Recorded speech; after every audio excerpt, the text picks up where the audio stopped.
যারা যারা ম্যাকআউটের অড সেমিস্টারের স্টুডেন্টস আছো, তোমাদের জন্য একটা বিগেস্ট অ্যানাউন্সমেন্ট আছে। সেটা হচ্ছে 13 তারিখ থেকে সবার পরীক্ষা শুরু হচ্ছে, কারো 14 তারিখ থেকে। আবার বিবিএ তে দেখছিলাম যে একটু ডিলে করে হয়তো সেমিস্টার এক্সামিনেশনটা স্টার্ট হচ্ছে। এবার এই মোমেন্টে পরিষ্কার কথা বলছি যে কিভাবে পড়লে তোমার পাসিং মার্কস চলে আসবে। দেখো, 3 ধরনের স্টুডেন্ট হয়, ঠিক আছে? ক্যাটাগরি 1 টাইপ স্টুডেন্টস, যারা সত্যি প্রথম থেকে ভালো পড়াশোনা করেছো বা মাঝখানেও প্রিপারেশন শুরু করে সিরিয়াস হয়ে পর মোটামুটি একটা ভালো জায়গায় স্ট্যান্ড করছো আজকে, এবং তোমার এখন রিভিশন দরকার, এবং সেই রিভিশনটা তুমি ইউটিউব দেখে বা নিজের যে নোটস আছে সেটাকে অলরেডি রিভাইজ করে পর ঠিক আছে, মানে ঠিক জায়গায় আছে। এবার ক্যাটাগরি 2 টাইপ স্টুডেন্টস হচ্ছে তারা যারা শুরু থেকে হয়তো পড়াশোনা করেনি, বাট এই লাস্ট মোমেন্টে এসে যখন দেখছে যে আমি না পড়াশোনা করলে বা না প্রিপারেশন যদি এখন করেছি, ম্যাকআউটে যা ডিফিকাল্টি লেভেল বা যেরকম সাপ্লি আসার টেন্ডেন্সি, তাতে কিন্তু আমি ফেল করে যাবো বা আমার ব্যাকলগ চলে আসবে।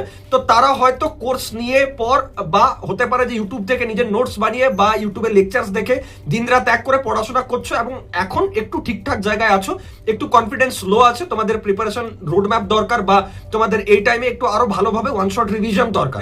এবার আরেক ধরনের যারা ক্যাটাগরি, যারা সব থেকে ডেঞ্জারাস জায়গায় এখন স্ট্যান্ড করছো, সেটা হচ্ছে যে তোমরা শুরু থেকে কিছু পড়াশোনা করনি, ঠিকভাবে এটাও জানো না যে সিলেবাসে কি কি সাবজেক্টস আছে বা যে সাবজেক্টস গুলো আছে সেখানে কি কি টপিকস আছে।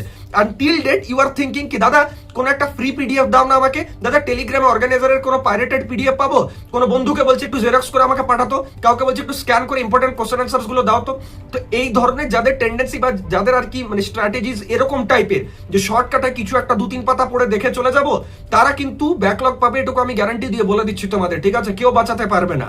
দেখো, তোমাদের জন্য 2 দিনের জন্য আমি অনলি অফার অ্যাক্টিভ করেছি কোর্সেসের মধ্যে।